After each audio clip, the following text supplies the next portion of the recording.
to today's episode of What the Feels, where we talk about movies, books, shows, and other media and the mental health topics they may or may not explore.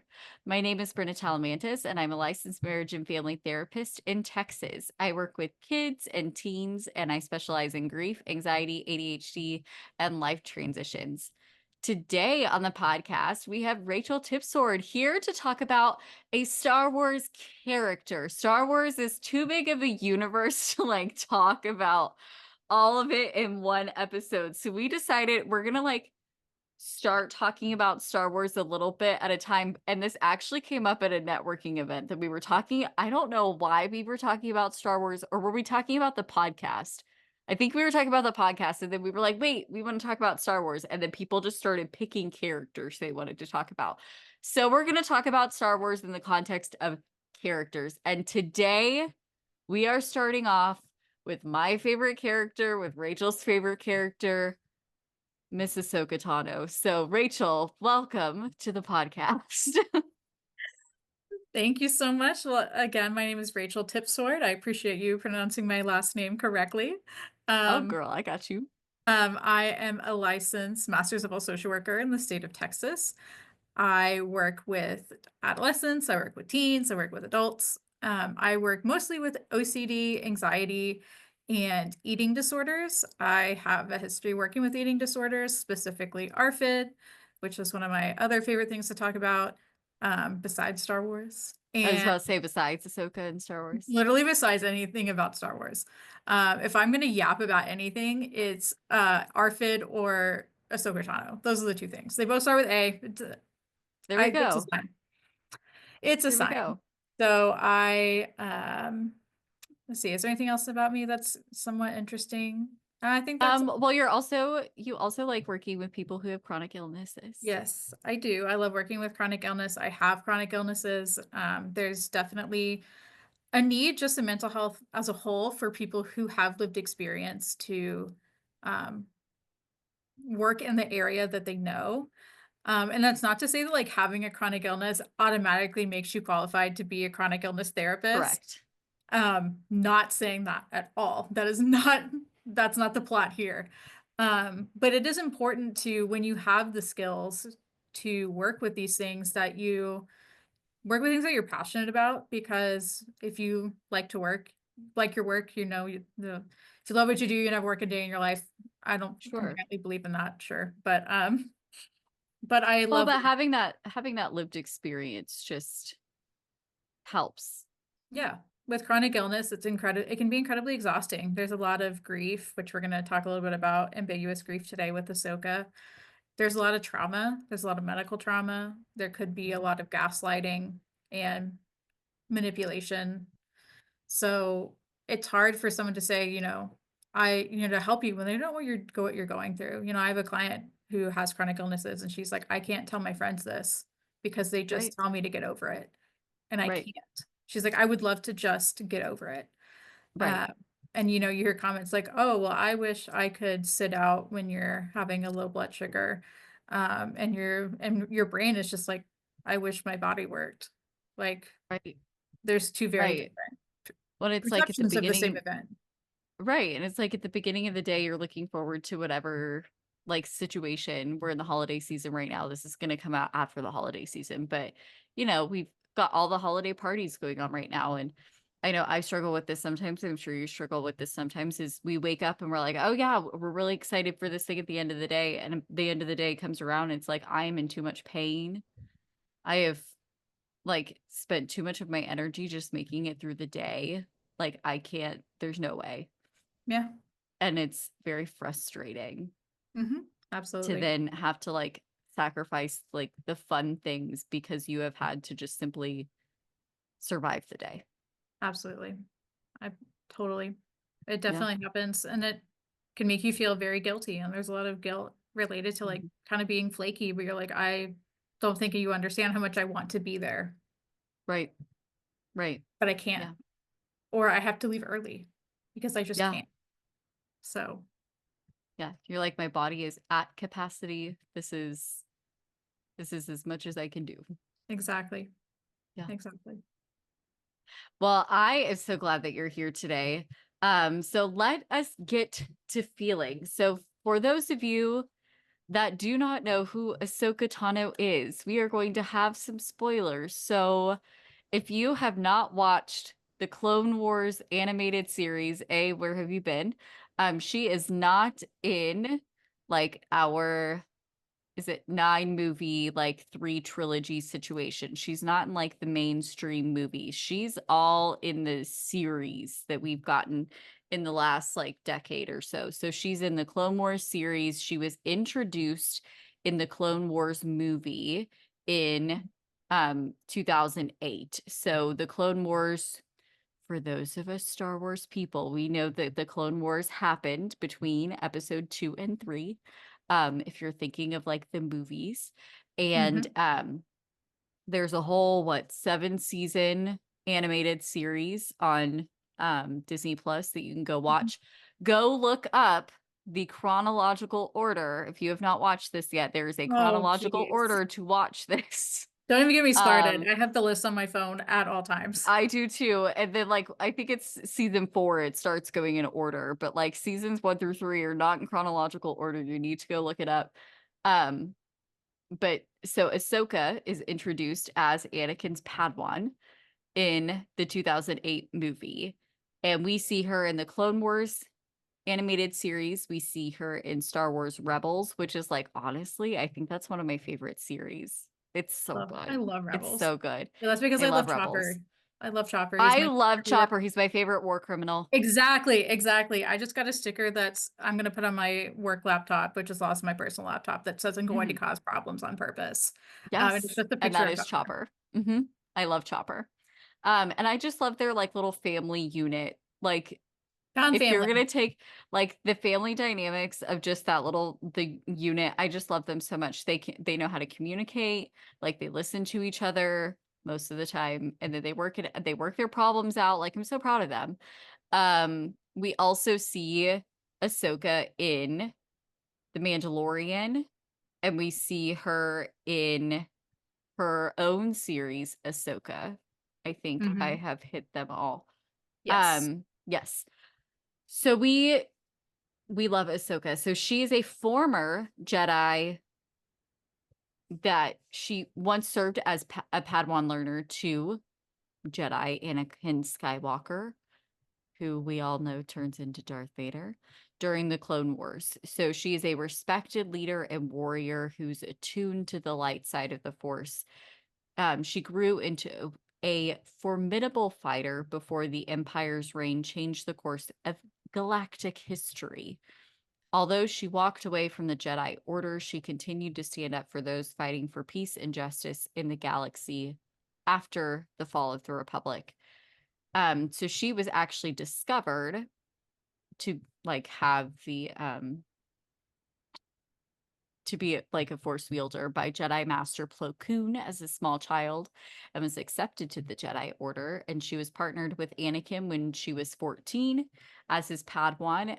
So we see that happen during the 2008 movie. And he called her Snips for her witty retorts, and she called him Sky Guy. And their relationship is just so cute. I love their relationship.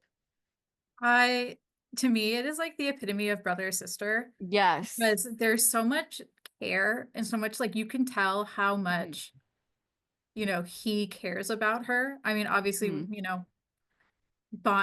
relationships are frowned upon in the Jedi Order, whatever. Right.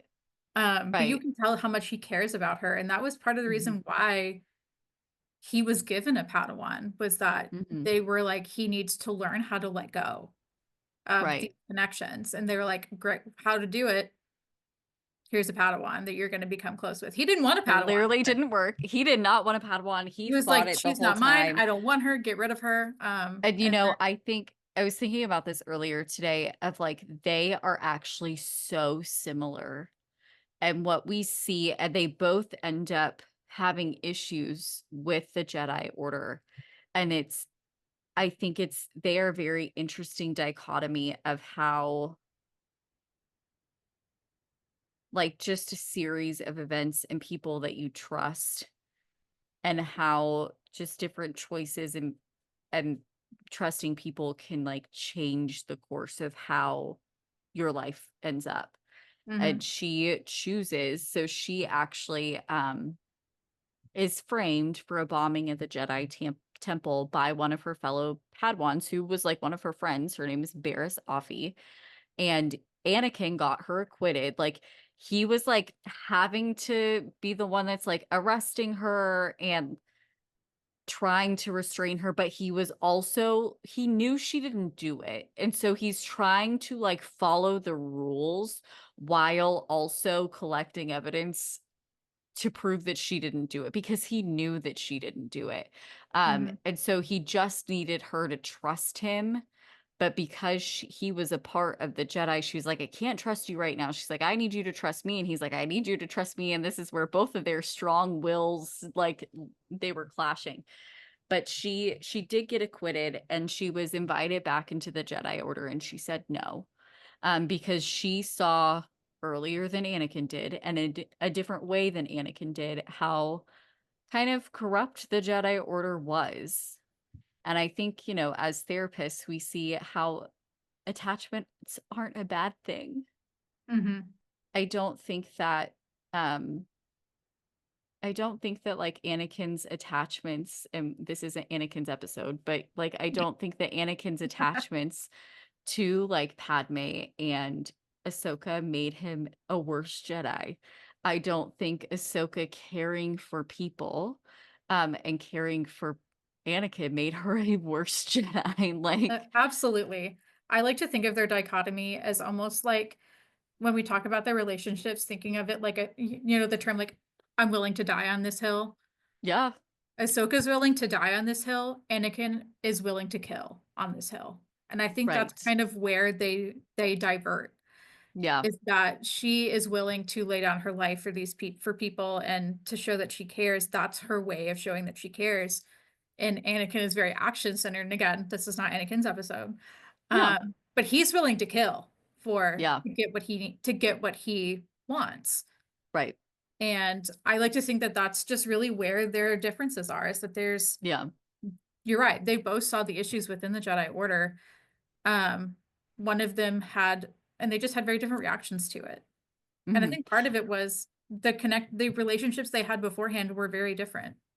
Hmm. So, Well, and they're both so similar in so many other ways. Like they're both stubborn. They both go against orders so often. Like they're both like, well, my way's better.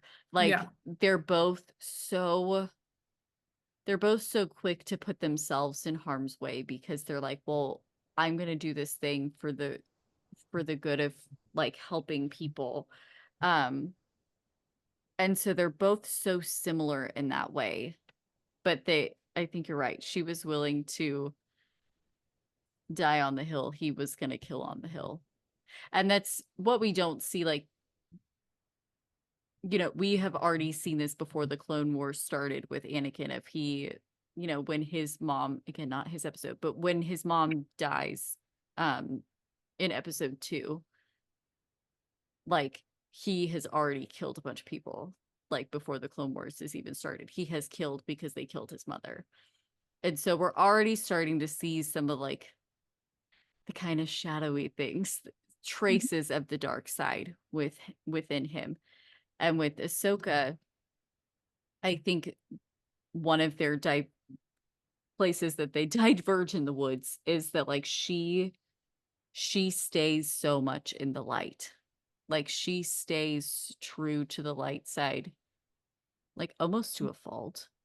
yeah, Like and it ends up, she ends up sacrificing, her own mental health, her own um she ends up faking her own death, which, she goes into hiding, but she also, while she does all this, is starting the rebellion. Like she's still fighting while continuing to make really big sacrifices. So it's just yeah. She, she's when I talk about incredible. Ahsoka, she's very special to me. And I am not one of those people who's like, don't talk bad about her. She's not perfect. I don't think anyone Right. should pretend that she's perfect. Um, but part of the reason that Ahsoka is so special to me and just kind of where like where I was in my life is that I was really late to the Clone Wars game. I'm going to be completely honest. Did not watch it when I was younger. I watched it much later in life. I watched it for the first time at around the same time that I decided to change majors. I thought I was going to be a nurse my whole life. Okay. And I changed to social work and to be a Uh-huh. therapist. Um, and around that time was when I first saw Ahsoka's story arc about leaving the Jedi Order Hmm. and how that doesn't mean you're giving up. It just means your goals have changed. Right. So seeing that really gave me the courage to leave nursing school. I was in nursing school. It wasn't for me. Whoa. I hated it. Yeah. I hated nursing school, but I thought I had to do it because I'd already started. Yeah. And so seeing that and seeing like, hey, like you don't have to stay in this place Hmm. that has hurt you, that has Yeah. caused you pain. You don't have to stay here. You're Hmm. not you're not enslaved to them. You can leave. So that really Hmm. gave me the courage to leave Yeah. and to go down a different path. And I ended up going down a similar path. I went to became a therapist, became a social worker. You're still helping people. I help people emotionally, not physically, which I Yeah. love. But there Yeah. was definitely to me that like mirror. I saw myself in her around that time. And so that was a very special connection that I have to Ahsoka as a character. I've also met Ashley Eckstein, the voice actor, That's so many, cool. many times. I've met her a couple, well, I say many times, it's a couple. But she remembered me the second time that That's came so her. cool. She was like, I remember you. You had just gotten your master's. And I was like, I did. I just got my master's degree. And I told her That's I was now awesome. pursuing a PhD. And she told me that she's like, you're a real life Ahsoka Tano. And when I tell you I was in tears, I I bet. I was in absolute tears because that just meant so much to me. And she was like, I want you to know how proud I am of you because you're doing all these wonderful things. I'm absolutely incredible. And that just like sent me over the edge. I was like in tears. I like walked Well, out of the room and yeah. immediately started crying. Had to get it together for the photo op. And that was in like 20 minutes. But so that's just very Yeah, special to because me. Ahsoka Tano just told you you were Ahsoka Tano. What the Yeah. heck? Yeah. That's So so cool. that was a very special experience for me. Um, and so there's a huge reason why Ahsoka Tano, I mean, that's part of the reason Ahsoka Tano is so special to me. Um, but she also, I think she's probably the closest to, like you said, a true light side force wielder. Hmm. And Hmm. I think that that's kind of what therapists aspire to be is this really true light side. Um, but recognizing that it's not always possible. And Right. there's a lot of things that come before we get to do those things. And so And long that story we short, Ahsoka and we Tano is just struggle with like, that sometimes. yeah. And it's And like it's not what's the next best, like what's the next right thing to do? and it's not like Ahsoka was never tempted by the dark side. Hmm. She was Hmm. 100%. I mean, I think one of the most telling arcs of the story is when they were on Mortis Yes. from Clone Wars. Yes. And in that arc, spoilers, if you haven't seen it, Y'all, if Ahsoka you haven't is watched Clone Wars and you don't want spoilers, pause here, go watch it, and come then back. come back. That's a great arc, but she is It's so good. basically overtaken by a force wielder who is the epitome of the dark side. Hmm. And really, this is really all a test for Anakin. This really Right. has nothing to do with her. No, Um, she just happens to be there. she just happens to be there.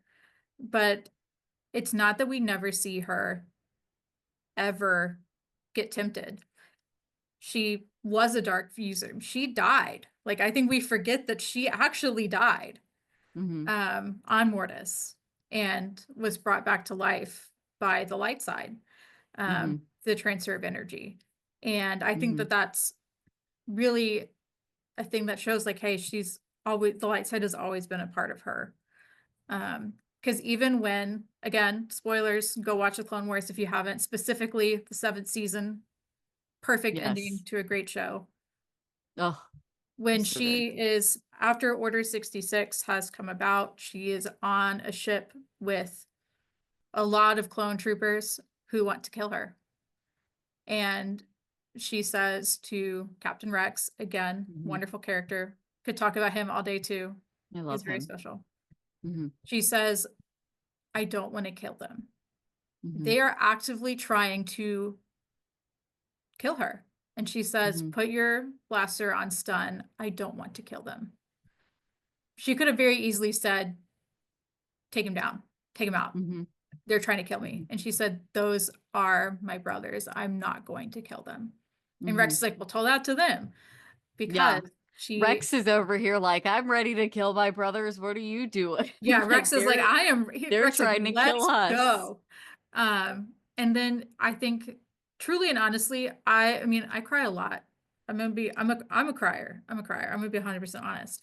The first time I saw the last episode of the 7th season of Clone Wars, I was bawling for easily 20 minutes because there's just this scene of her standing in front of the graves of all of these clones from the crashed Yeah. uh, Venator. I couldn't think of the name for a second there. Um, and she's just standing there and she's not crying, but you can, She's just facing reality. I mean, you can see that there's this reverence that she has for these people who fought under her for so long Hmm. and cared about her. Hmm. And you just don't get to see that like it wasn't really them. And she could see that it wasn't them. Hmm. She knew it wasn't them. And I think a lot of the other Jedi, like the Jedi Order Jedi, had zero qualms about taking them out. Hmm. Zero. They were like, take them out, get out, kill them, get rid of them. Hmm. But she was like, I'm not going to kill them. I can't. And it wasn't because she couldn't do it. It's because she didn't feel right doing it. Hmm. She's like, this isn't them. I'm not going to kill the people who have fought under me for years. Like, that's not what I want to do. And I want to make it very clear that in this episode, she's like 17 or 18 years old. Yeah, like she's not old. Like, She's a child. She's yeah. literally a child. Hmm. Um, and she had just fought Maul. Again, spoilers, Maul comes back with spider legs. Yeah, she had just done okay. So for those of you that haven't watched it, and you're not going to go watch before you're listening. So at the end of Clone Wars, so the very end of the Clone Wars series coincides with the end of episode 3, the movie. So like around Order 66. So Ahsoka, so when basically at the end of episode 3, like Anakin gets called back to Coruscant to like guard um Palpatine, and then Ahsoka, they were like reunited for about half a second after she like comes Had back left to the help order. because she's like helping because she's gotten some information on Mandalore. And so we have all of this going on in Coruscant with the war, but there's also this situation going on Mandalore. And so they're reunited for half a second. He gives her back her lightsabers. And then he is rushed off to Coruscant because something's happened with Palpatine. And so if you've seen the movies, all of this is going when she's on Mandalore fighting this battle on Mandalore is when he is killing Dooku. Dooku. That's right. He kills Dooku. He becomes Darth Vader, and Order 66 starts on Coruscant. So she's coming back on the starship when Order 66 happens. So when we see Order 66 happen in the movie, like we see the shot of Obi-Wan with his guys, we see Yoda with his guys, we see uh Anakin go into the temple and like with the kids and like that's whole Ugh, situation. The amount of times that Star Wars fans have seen Order 66 from different angles, like we have been traumatized so many times. Like if we have one more situation in which we have seen Order 66 from another angle, like I think we're all gonna like Star Wars, the franchise, is going to have to pay for our therapy. But Dave Filoni needs to pay. Dave Filoni needs to pay for my therapy. seriously, like the amount of times that we have seen like Order 66, especially, okay, what was it that we saw the kid? Was it Ahsoka? No, it was Obi-Wan. It was the Obi-Wan series when we see it from the kid's eyes from the Mhm. temple. Oh dear God. That was one of the worst ones. That was a very special event though, because one of the Jedi, I don't know if they were a master or a knight technically, that's Ahmed Best, who is Yes. the actor who played Jar Jar Binks, who got Yes. wrecked by fans for hating him, Okay. which different Listen. conversation. This is not Jar Listen. Jar's episode either, Listen. but that was such a special moment for him Jar because he got Jar to is a be, Sith. oh, 100%. But that was such a special moment for me because this man He got to, got the guy got some redemption. Absolutely. and they were like, come back, please. And like, Yeah. I know a lot of like random Star Wars facts, but let's not get into it. But to me, that was such a Yeah. special moment. Yeah. Um, but that does kind of Yeah. bring another part of something that comes up with Ahsoka is the Inquisitors. And Yes. Yes. So, okay. So Order 66 happens while they're on this starship. So she has made this special bond with Captain Rex. Um, she somehow figures out that the reason that the clones have flipped is because they have this chip. Um, that basically makes them do whatever Palpatine wants them to do. And so she gets Rex's chip out. And so she and after he Rex tries to are kill her. after he tries to kill her. So she like knocks him out, gets the droids to like get this chip out. And so they're like teaming up. Um Darth Maul is like on the ship too, and he gets away because of course he does, because I mean, in what? fairness, Star Wars Ahsoka magic. let him out. She's like, go cause Yes, she's because like, she needed a diversion, so she let him out, and he gets away. We see him again in Rebels, um, but and in so Rogue One. they and in Rogue One, and so we get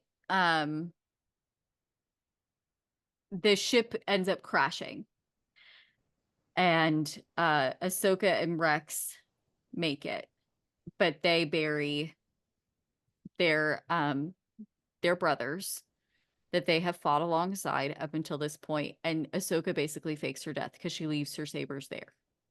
Hmm. And we see at the very end of Clone Wars, the series, that Vader then, months later, because it's not winter when it crashes and then it's winter when Darth Vader comes, um, that he finds her sabers there. So she's like faked her death. So, but then she starts the rebellion as quote fulcrum.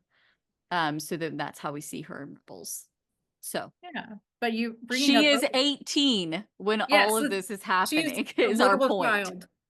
child. She's a child who has a lot of things on her shoulders. And I think we also kind of forget sometimes how young Anakin is, right? Yeah. And again, He's not not his that much episode. older.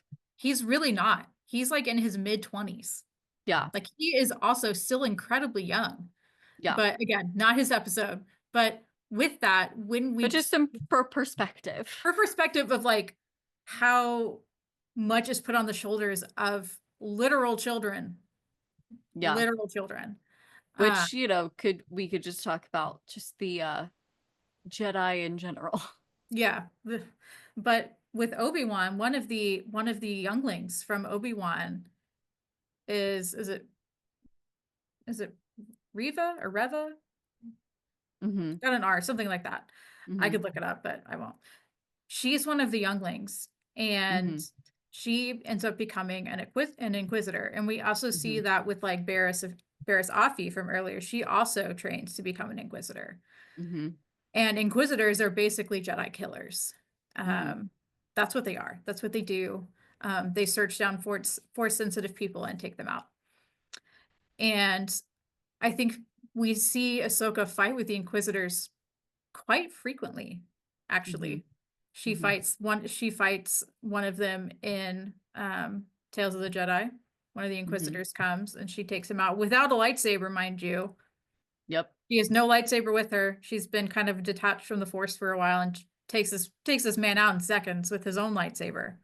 Yeah. Um, and then you see her fight other Inquisitors and Rebels, and she like is able to stop their lightsabers like mid slash. It's incredible. She just like grabs Yeah. it. She Yeah. is Which also incredibly. just shows like how powerful she is within the Force, which again is another parallel she has with Anakin Mhm. because She's he, I powerful mean, in a different way, but she yeah, is he's, incredibly attuned to the Force. yeah. But she does a lot of these incredible things. And of course, Fulcrum, which again is one of my favorite story arcs that I think I'm hoping we're going to see more of um, Hmm.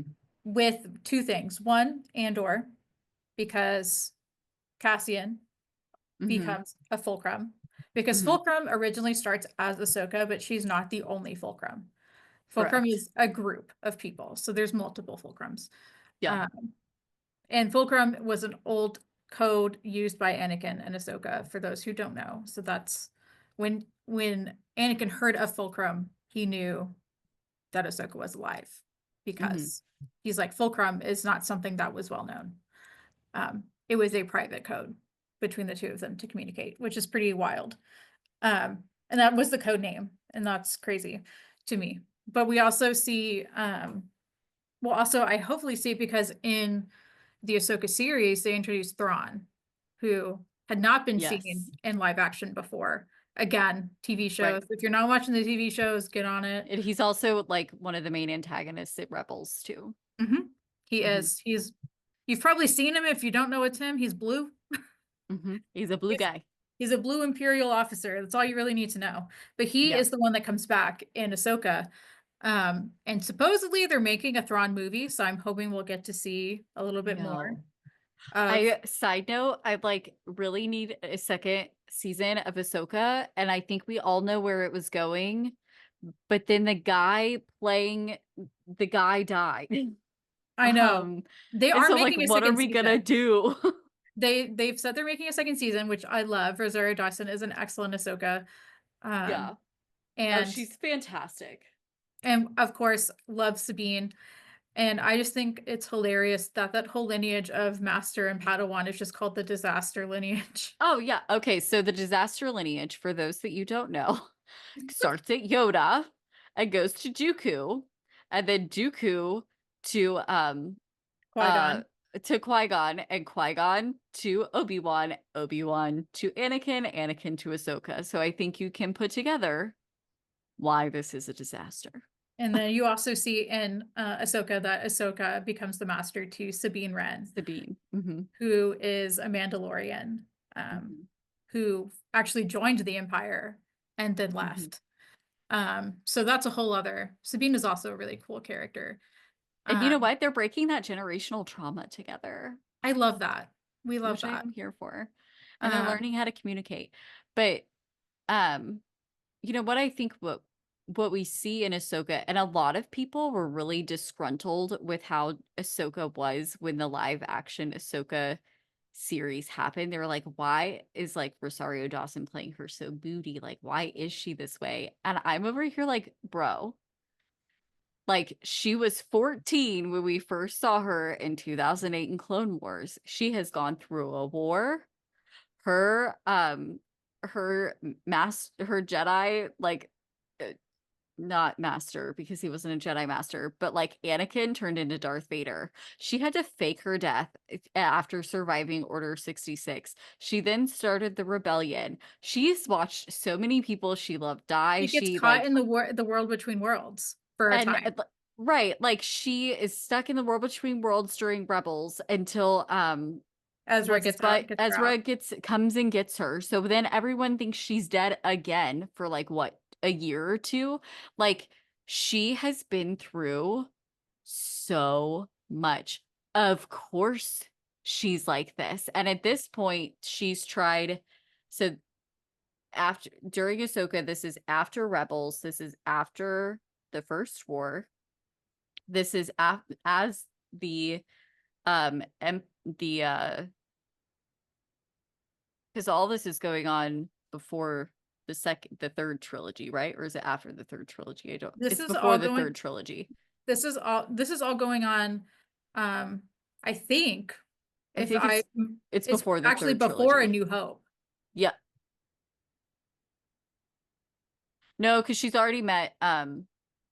met Luke. So I think all this is Mm, happening before the third trilogy. So like all of this is happening as like the new galactic empire, whatever it's called in the third trilogy. Like she's prepping for a third war. Like girl's tired. She is traumatized. She's like only in her 40s and she has seen so much. So yeah, she's a little moody yeah. and she's then had this like falling out with her own Padawan and is trying to navigate that, which when we have these repeat of events, she's trying to navigate her feelings around not only what's going on with Sabine, but all of that is probably triggering all this stuff that happened with Anakin, which is why I loved episode 5 of that series is when we get to see Anakin and they kind of go I wrote this down so I wouldn't forget what it was called. Oh, that fifth episode Um, is pretty special to that was me. a great episode. Um, no, I can't find it in my notes, but it was Shadow something. Shadow Warrior in episode 5 of Ahsoka. And basically she and Anakin go back to the War Between Worlds because she like almost dies. Hmm. And he meets her there. And he's there as Anakin at first, and they kind of travel through her life.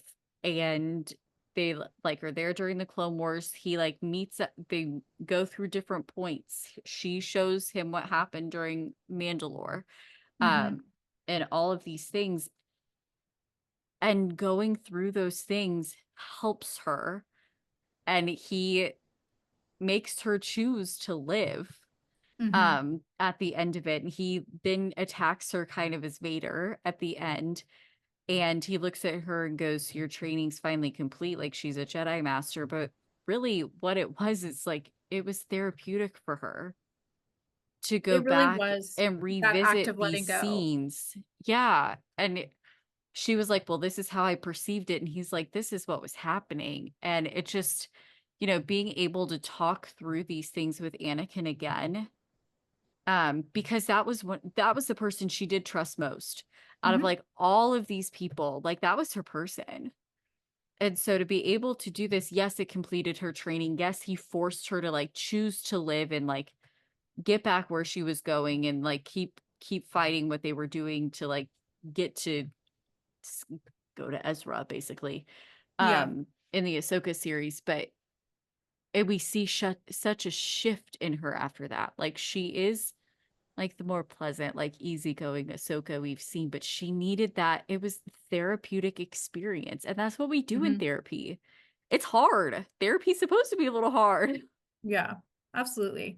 And I think bringing up that episode also, I think personally for me, and I don't know if this is everyone's perception of it, so take this with a grain of salt. I think We're you all really allowed see to have our own opinions of the I things that we think you see. really get to see how young she is. Yes. Because it's kind of different when you see an animated 14-year-old versus an Yeah. actual 14-year-old. Yeah. Like you see her and you're like, that's a whole child. Yeah. That's a whole You're child. like, oh, she's a baby. And she's a commander Mm-hmm. in the Galactic Republic Army. Mm-hmm. Like, hello, that's a child. Mm-hmm.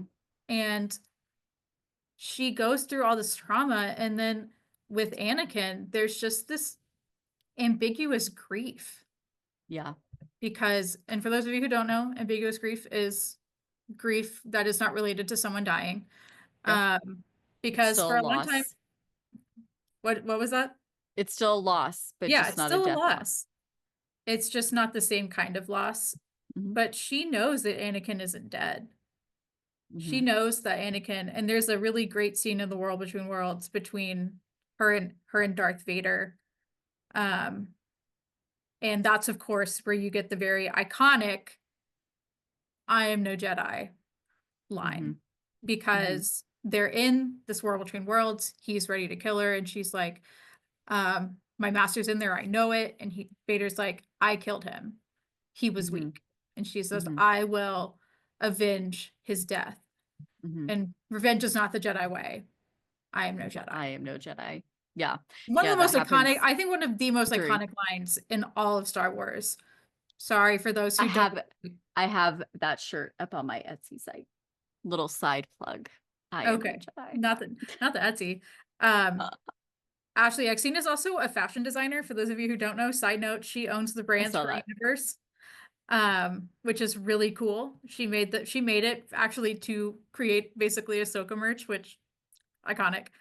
And she also does collections for Disney World, and I have a shirt that she made from Disney World. I'm actually wearing my little hair tie that she I made saw from that today. I don't have any Ahsoka merch, which is really sad, but I have my blue hmm bracelets and I have my gray. So I tried to like dress the part a little We bit love with it. what was in my I have like a closet. bag that has basically the storyboard from that picture and the script on one side that says I am no Jedi.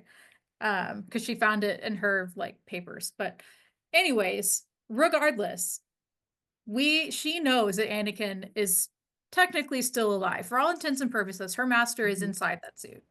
Hmm. Um, but she has to grieve the fact that her master is gone. That's Hmm. not her master anymore. That's Darth Hmm. Vader. Can Um, I also just say, not Obi-Wan's episode, not Anakin's episode, but I loved the parallel that they did in the mhm. Obi-Wan series with That that. was iconic. Like the same, like busted up. You can see his face. Hmm. And I think they did like the opposite side. Yeah. Um, Michael and I will sometimes just go watch like that that scene between hmm like Obi-Wan and Vader. Um, It is absolutely iconic. And mhm. I think it really, the I am what you made me. We say that to our dog all the time. Yeah. Um, and I mean, But yeah, again, not their episode. no, but Um, it's an iconic line it just in is general. And it's if you think about it therapeutically of like I am what you made me. trauma.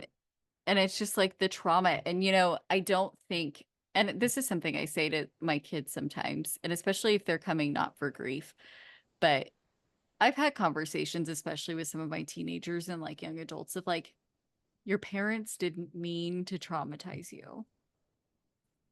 That was not their intention with the things that they did. Sometimes things just happen, hmm and it was not their intention to traumatize you, but it happened. That's why you're here, Yeah. so that And we can also, work through it. But yeah, you are what they made you, but like not on purpose. yeah. And also that reminder that it's not the kid's fault either. No, it's It's nobody's not. fault. Nobody's fault. There's no fault. There's no blame. It No, just happened. no. And I think if if we're going back to thinking about Ahsoka of like these things that happened to her and thinking particularly because of the Jedi Order, it's like at the time, like, and her two masters were, I feel like Obi-Wan and Anakin were kind of like her co-masters because like Anakin He's really, like a stepmaster. yeah, he's like her granddad of like, like should Anakin really be in charge of things? Like absolutely not. So like Obi-Wan was kind of there also. So I feel like for them, like they kind of were her co-masters sometimes because 100%. she looked to Obi-Wan just as much as Anakin, but like Anakin was her person. And I think that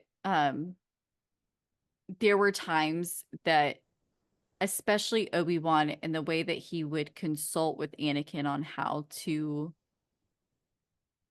not I don't like using the word handle or deal with, but I can't think of another word right now.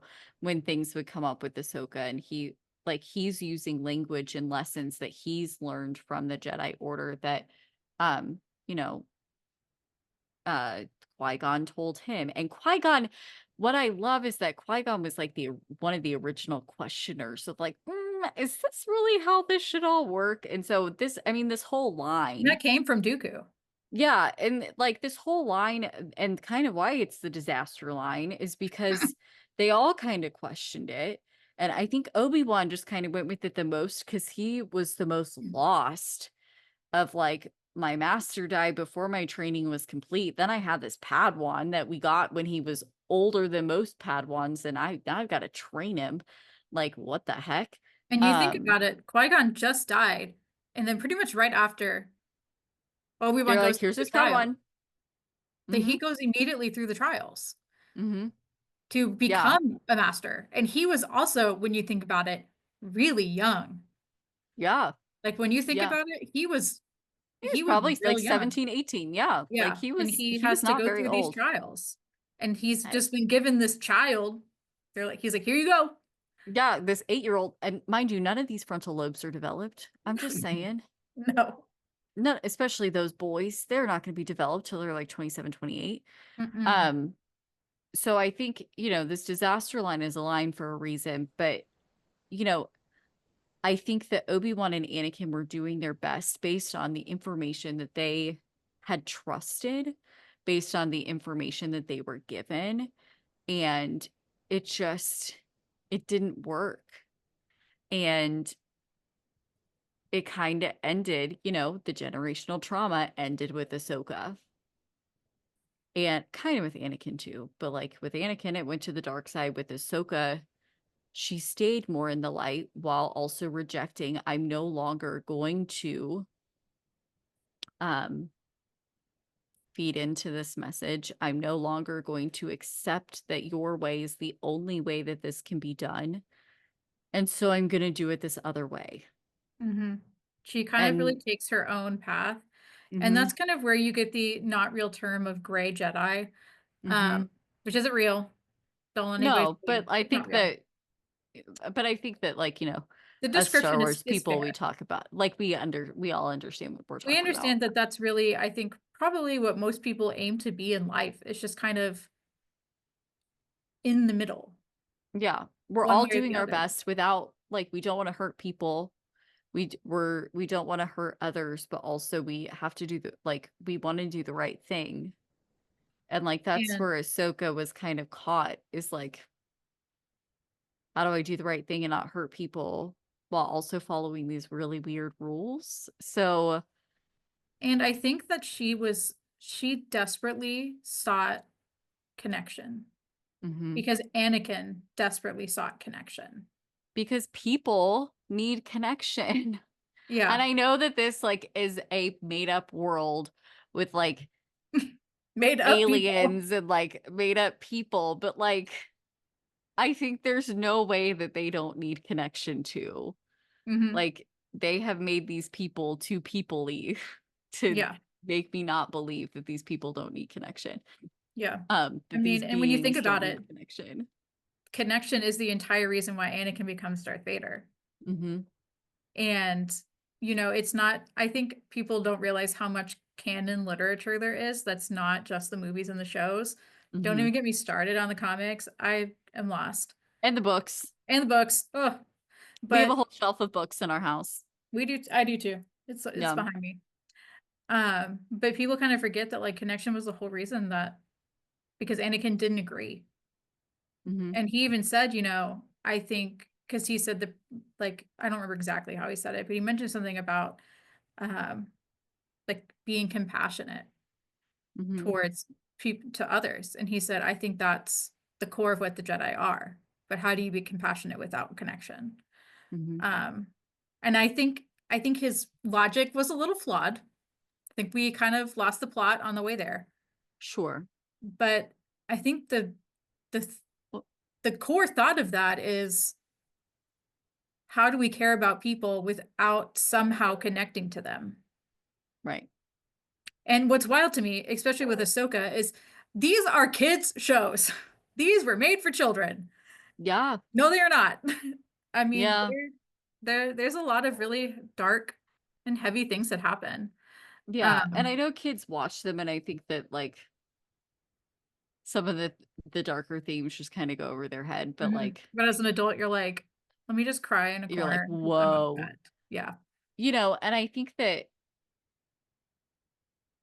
that's where therapists kind of come. It's like I think we're told in grad school of like, we're we're here to like process, but like we're not going to share too much. We're just going to be this person that's in the room with these people. But it's just like, how can I, and I think we talked about this last week, but like, how can I connect and really help and be with this person who's trying to like work through really hard things if I don't make a connection with them? Yeah. And to like make a connection with them, I have to be an authentic person.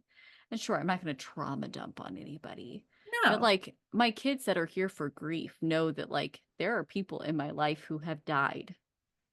And I don't give them details, but I just say, yeah, sometimes I miss my mommy or my daddy, whichever one of theirs has died. I don't really share with them that both of mine have died because I don't want to create that anxiety for them.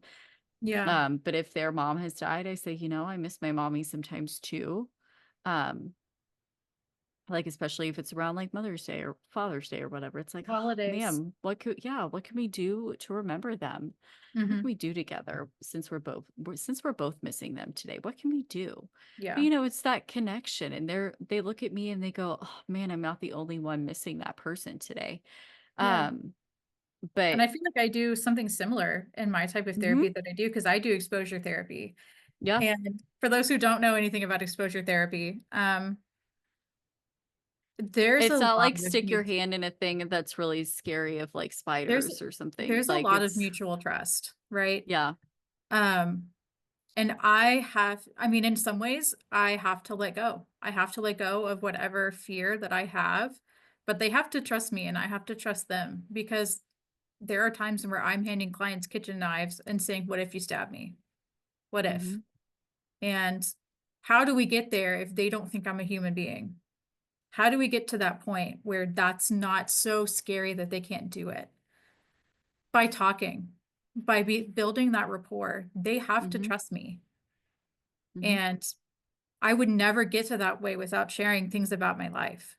hmm Like you said, I don't trauma dump. No, I've no, got, because that's not our place either. no, it's not my place. But like, No.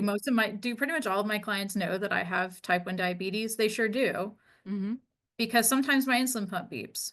And I I want them, also see that as like a safety thing of like if something happens and you like pass out, I think that they need to know that. Like Mhm. I see that as a safety situation. Yeah, I show them my pump and say, hey, if this thing beeps, I'm just turning it off. No worries. Yeah. And I have a Dexcom on my arm, which a lot of times they can see. hmm Um, but me being open enough to tell them it often goes really far, especially with my chronic hmm illness clients, because they're like, she gets hmm it. hmm She knows hmm what I'm going through. Even with my teenagers, some days I'll look at them and be like, listen, I also recently learned that like you're not supposed to have 5 to 10 headaches a month. So this is something that's a new journey for me. But this is something I've been dealing with for a while. And I've had kids, I've had hip surgery while I've been a therapist. I've had lots of things. I've had a really bad car accident, all the things. So I've had a lot of like aches, pains, situations, and I've looked at my teenagers sometimes. They don't do this with the little kids, they just tough it out. But like with my older kids, I'm like, listen, can we like lay on the floor while we have this discussion? Like I really like I've been sitting up all day. My back really hurts. Like I'm listening to you, but like I need to listen to you on the beanbag chair. And they're like, bet, can we turn the lights off too? I'm like, absolutely. Like, let's do that. And we just sit here and eat snacks and talk on the floor. And I think that also models to them, like, I'm here, I'm present with you, and I know I'm your therapist, but I'm also taking care of myself Hmm. while I'm being That's present so with you. important. That's Because, so and important. I'm modeling that for you of like, just because I am this person for you, that doesn't mean that I have to sit here and suffer in pain. Like I can sit on the beanbag because it's gonna make my back feel better. And like, yeah, I'm gonna ask you if we could turn the lights off because I have a migraine. Like we're still gonna do the things and I'm still gonna piss you off today because that's my job. But like we're Exactly. gonna do it with the lights off and on the beanbag chair. And I'll feed you snacks still. That's my also because they know where the snack I'm like way out of snack. One of my kids yesterday, they go, you only have 2 snacks left. I'm like, I'm aware, but I'm only seeing like 3 more of you before Christmas. So Like, like, hold your horses, buddy. calm But, down. I think I think that's one thing that Ahsoka did really well is Mm-hmm. that she showed the clones specifically Mm-hmm. that she was a Mm-hmm. person who Mm-hmm. struggled, who had these difficult thoughts, who because I think she suffered in public, and I think Anakin suffered Mm-hmm. in private. Yeah. Mm-hmm. Because Anakin was, his marriage to Padme was a huge no-no, and that was kept Right. in the dark. I mean, I think we all knew, at least Obi-Wan knew. Oh, Obi-Wan. Yeah, there was one Clone Wars episode that like one of the clones was guarding like It was Rex. so yeah, Rex was guarding some barrack that he was talking to Padme in, and Obi-Wan came up. He was like, "All right, tell At Padme least, I did you at said least tell hi." Padme I said hello? Yeah. So like Obi-Wan knew. And there, there is a deleted scene from From episode 3 where he that says, where that comes out that he knows. yeah, because Padme's pregnant and Yeah, he's like, "Is it Anakin's?" Like yeah, it's Anakin's. yeah. So, he knows. He's not He knows. dumb. He knows. It was But Obi-Wan's his own special. But Ahsoka never, I think, suffers in silence. mhm. She does not keep all She of that to lets herself. yeah, she lets her trusted people know. Yeah. Like she lets Anakin know when she's upset. I think she and Anakin, for the most part, are like fairly good at communicating when they're frustrated with each other. Um, like, hey, I really didn't appreciate how you treated me during that training thing or like during hmm that battle. Like, you just took over and you treated me in this way. And you know that I'm better than that. You know what I'm doing. You know that I know what I'm doing. Like, you don't have to treat me like that. And so I think that they were really good at things like that. And she was really good at not letting those things fester. Um, and those were things that Anakin couldn't express. Yeah. I think there Like was just a he lot of and fear. even with Obi-Wan, like I think there were a couple times that Obi-Wan tried to express like his frustration with the Jedi Order, but it just came out like just so angry. Like he hmm couldn't use his words. Um that like I don't know if Obi-Wan just couldn't like understand what he was saying or just dismissed him because he was just like, "Oh, well you're just angry right now. You just need to calm down." Um but like Obi-Wan and Anakin could not communicate the way. And they had a great relationship. Like they were brothers too. Like there They were could communicate in a way that made sense for battle. And I think right. that's something that's important to But they couldn't do recognize. the feelings. Yeah. I think that's something Yeah. important to realize about specifically like this half of the disaster lineage. Mm-hmm. This entire relationship has been embroiled in war. Mm-hmm. Jedi were meant to be peacekeepers, Mm-hmm. but right now they're soldiers. Mm-hmm. They all, because Obi-Wan became a master right before the Clone Wars started. I Mm-hmm. mean, they had just dealt with the blockade on Naboo. That was Mm-hmm. a war. That was the first part of this war. That was really the tipping point of this whole everything going on. And then Anakin comes in again during this war, gets a Padawan literally mid-battle, like Yeah. mid-battle. They're like, Like, here's yeah. Padawan, have They were fun. like, here's your supplies, and oh, here's the Padawan. She's for you. Yeah. They all are finding themselves in war. Like that's when they're Mm-hmm. doing all of this self-discovery. Well, And and and I think I can't remember if it's during season 7. I think it is. And I think it's actually right before Order 66 when um Ahsoka's actually talking about this with Rex or with one of the clones, one of the other clones, and she's like, you know what, we were meant to be peacekeepers. mhm. Um, I think it's during if it's not then, I know it's what like you're during season 6. But she she talks about that and she's like, we are not meant to be soldiers, but she's like, but I was groomed. I was like raised to be a soldier. I think it was like right before Order it 66 when was. they're It on the was. ship. Um, but she's Because she like, was saying like what she's happened, what are we like, this gonna is do all I've during known. peace? Yeah, because she knows that the whole war is about to end, and they think that they have won. They hmm think that because they don't know that Palpatine is like I mean, they've gotten word that Grievous is gone. Yeah, so they They've think that, captured Maul. yeah, They they have the think that, Chancellor back. Dooku's dead. So they're like, no, yeah, we're so she's just cruising. like, what now? Basically, is what she's, and so I think, yeah, so that's what she's saying. She's like, I have been raised almost my whole life to be a soldier, and we were meant to be peacekeepers. So, like, what now? How do I do that? Mm-hmm. And yeah, that just like breaks my heart for her. But also, One, I think and we see, sorry, go ahead. yeah, it's, well, going back to what I was saying earlier of like, people being disgruntled at 40 something, whatever, Ahsoka at the beginning of the Ahsoka series being so grumpy. She's had 30 years of being a soldier. She's had And enough, is what she's had. yeah, and I mean, she's had a couple years of peace here and there, but she went from fighting in the Clone Wars to starting the rebellion to like, okay, a couple years of peace in there after like episode 6, but then, Here's then Thrawn. we've got the Thrawn situation going on, and she has not known peacetime. She's tired. Yeah, she's like, Could I've you had it. imagine being a soldier like in active, like, fight or flight, like not active combat the whole time, but like for a lot of time, yeah, but active fight or flight survival mode for 30 something, like 30 years. I mean, ultimately, as a Jedi, Girl's everywhere she done. went, she was in danger Yeah. because And if either people the recognized Separatists her, were she's after her, got, yeah, then she's got the Inquisitors. the whole Empire. Yeah. So, I mean, ultimately, she has never felt safety. And So again, that goes back to at the end of trauma. Ahsoka, I think she's fine that they missed that starship going back to the she's like, I'm fine in this timeline over here. I just get to hang out Like, with these weird looking turtle she's like, guys and I'm chill. good. Like, I think I can rest. I've got Mhm. Sabine and Ezra and oh no, Ezra left. She's Ezra's like, I've gone. She's got got yeah, Sabine. she's like, I've got Sabine and I've got these like turtle people. Like, I'm good. Chilling. I've got Anakin Shadow Ghost telling me I'm Gucci. Like, I'm out of I'm here. good.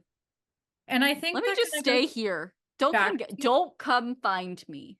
literally don't trouble yourself. Do not send the whales back for me. I'm good. I mean, I think ultimately at the end of the day, and I think this is something that we all want, but she just wanted someone to tell her she was doing a good job. Yeah.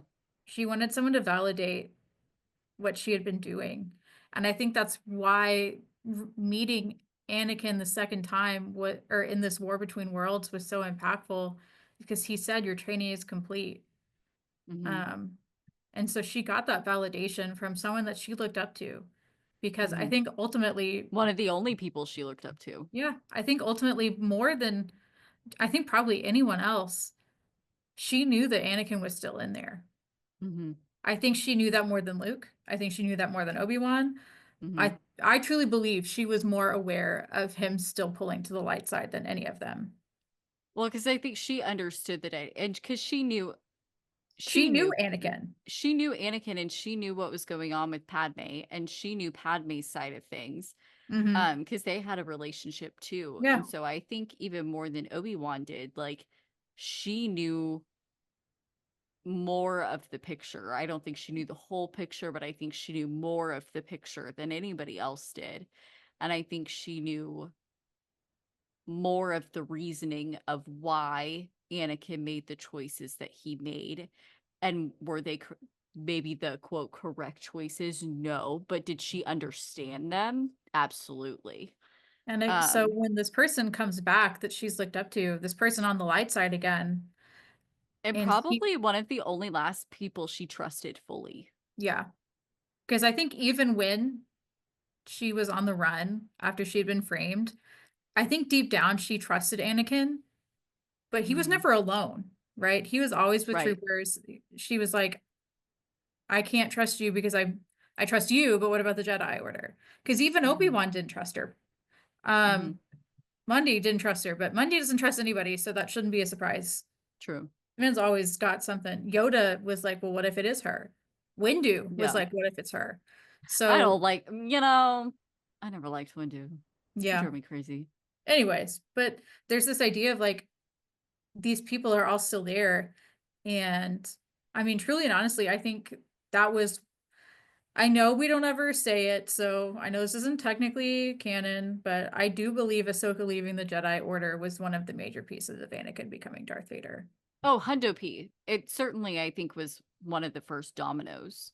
I think that him seeing how badly Ahsoka had been hurt by the Jedi basically sent him kind of over the edge. Mm-hmm. Because I think it was important to hear, he said, "We're asking you back." And he said, "I'm asking you back." Mm-hmm. Outside of the order, Mm-hmm. not me as a Jedi, me as your master, me Mm-hmm. as your trainer, me as your friend, me as your brother. Mm-hmm. I want you to Mm-hmm. come back. Mm-hmm. And for her to say, "I can't." Yeah. It's not an And I for his, won't. It's not that I can't. It's not that I won't do it. I can't. yeah. Because that trust is gone. That trust is gone. And I don't think that trust was gone with Anakin, but he But was she still couldn't a go part of back. it. Right. And if he had left too, like, Mhm. that would have been different. They could have been their own little rebellion together. But, he had never really, he didn't have any, I don't know. He never really dealt with it. I mean, never that we saw, and I Yeah. think it's pretty safe to say he never did. And No. I actually was just rewatching the seventh season of the Clone Wars. Yeah. It's funny enough. When I rewatch now, I really just start at season 4, mostly because I don't want to do the back and forth of finding the right episode. That's so fair. So Unfortunately, I'm a completionist and I have to, but that also I means I'm going to be understand. playing all the video games, so that's going to take even more time. I understand that.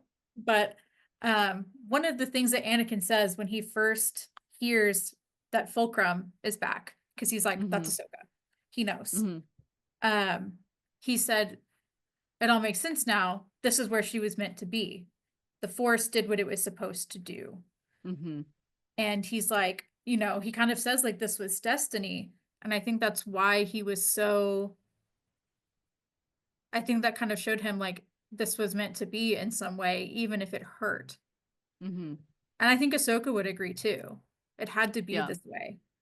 And that is incredibly difficult because no one wants to say, you know, "Hey, this trauma made me who I am today. I'm so glad I went through this trauma." No, no one is Yeah. glad they went through trauma. That No. sucks. But No. I ultimately think she knows that she is the person she is because of it. Right. And I think she does a lot better job of working through that and Right. saying, "I understand that, like, I don't fit in with the Jedi, but it's not the same way that Anakin didn't fit in with the Jedi. Mm-hmm. It's she truly wants to be a peacekeeper. She doesn't want to be a soldier." Right. And Anakin is kind of like pro-war a little bit. Yeah. I mean, Yeah. he believes that Palpatine is right in saying that the war needs to continue. They need to defeat the separatists, whatever. Yeah. He's pretty Yeah. he's pretty pro Palpatine at it. I think he just enjoys killing people. I mean, maybe. Yeah. But, I just think, I mean, again, I think the thing that I just keep coming back to is the fact that she is a literal child when all of this is happening. We are Right. asking a lot of a child, Right. um, who was taken away from from their parents, their mother, Right. at a When she was terribly young little. age. At a Yeah. terribly young age. Which is what happens with all of the little baby Jedis. And we Is see they that are too with Cad yeah, Bane going to kidnap the force sensitive children. yeah. I mean, these little babies are taken away when they are little babies. And because of, if you think about it, it's because of attachment, so they don't get attached. But like, um, to they're thinking from a psychological perspective. But, they're children. And so then they're not nurtured in the same way that they would be if they were at home. Yeah. And I think that is what makes Anakin different because he was not brought to the temple till he was 8. So then he did have time with his mom. And I think that's what makes Anakin special in a Hmm. way. Um, Forget being and the that, chosen one. yeah. Yeah, forget being the chosen one. I think it's because he had attachment That's and right. knew I mean, his mother. Yeah, So important now. and love for his mom.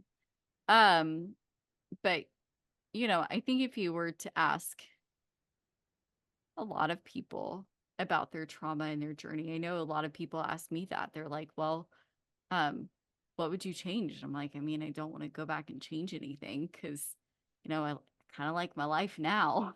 Yeah. And I think Ahsoka at the end of Ahsoka, I don't think that she hates being on this like random world of she's going to get to chill for a while. Yeah. And I think And that I that's think so she's okay important. with that. I think she's like, I just need a break. And we love that for her. We love that. And she has, she knows that she's done good. She knows that she's helped the rebellion. She knows that she's been on the correct side of these things. But just because she's been on the correct side of these things doesn't mean she's been on the easy side of things. Yeah. She has watched her friends get hurt. She's watched friends die. Like, She's um, buried her friends, I mean, literally. she She literally buried the had to clones. bury all of those brothers that were in that ship that were trying to kill her. Like, she buried all of them. And even though at the very end they were trying to kill her, up until that very moment, they were her people. So, she has gone through a lot of things. And so, I mean, I love Ahsoka. She is one badass bitch. She She's amazing. she's my special person. And I'm like, people, I sound so weird when I say that because I'm like, Rachel, she's not real. That's a whole fake person. I don't care. No, she's great. And it's And funny. somebody, she's still somebody that like I think a lot of kids can look up to. Of like, even though there's still a lot of the hard things going on, you can still choose to make good and right choices. And it's okay if those choices aren't the easy ones. Mm-hmm. And Mm-hmm. it's also, I think the other thing is we see with Ahsoka, it's okay to fail. Mm-hmm. She fails a lot. She got an entire battalion killed because she was too confident Mm-hmm. and lost basically her whole battalion in one fell swoop. And she Mm-hmm. comes home and she's distraught. Mm-hmm. And the Jedi are like, move on. They're bred for war. They're clones, whatever. And she's like, those are my brothers. And I just led Mm-hmm. all of them to their death. Mm-hmm. And and she does kind of push back on trying again. She's like, I can't. But when she does, and she eventually does a great job. But I think we see it's okay to fail because ultimately, sometimes we just have to. Mm-hmm. But yeah, special place. So special. Yeah. Any other last minute thoughts before I we mean, go about I Ahsoka? have, I I mean, was I like, I think have we could so many still, thoughts. I know, I think we could talk about Ahsoka all day. But I think at the end of the day, I think what Ahsoka represents is I mean, she can just be a great role model, um, but also,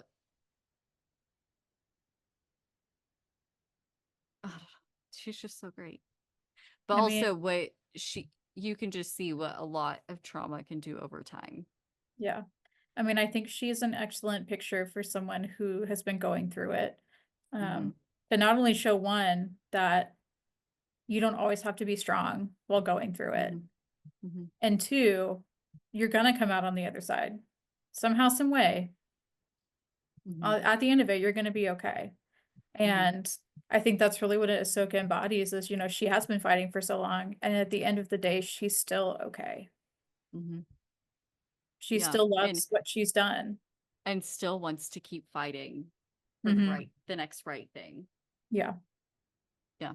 So special to And me. so I hope that she gets a break for a little while. I do hope They somebody goes and gets her, but they did say that the ending of season 2 of Ahsoka would be very fitting for her character because it's going to be the last season. Um, but I also interesting. wonder, is she going to show up in the Mandalorian movie? Is she going to show up in the Thrawn movie? What is happening right now? I don't So, know, but I have some theories yeah, another because day. yeah. So I don't know. I just don't know what they're gonna do. That they're gonna have to CGI the guy. I forgot his name, Let but my girl rest. yeah. That's I want her to be able to rest for an episode or two, and then I'm like, we gotta finish strong. So exactly. yeah. Um, Well, Rachel, thank you so much for coming and talking about Ahsoka today. If any overwhelming feelings came up for you during the listening of this podcast, we both encourage you to think about getting a therapist to talk to. There are many great ways to search for therapists, including Psychology Today and Therapy because listening to this podcast is not a substitute for therapy. Neither is watching Star Wars. Watching Star Wars is a great way to dissociate from life, but it is not a substitute for therapy. It's a great coping skill. I also want to give a special thank you to Melissa Adams for our podcast artwork and Crimson for our intro music. And if you want to give us a follow on Instagram and Facebook, that would be awesome at What the Feels. We can grow our community. And I'm going to Rachel, thank you again for being here today and coming and talking about Ahsoka. And we hope to see you all next time on What the Feels.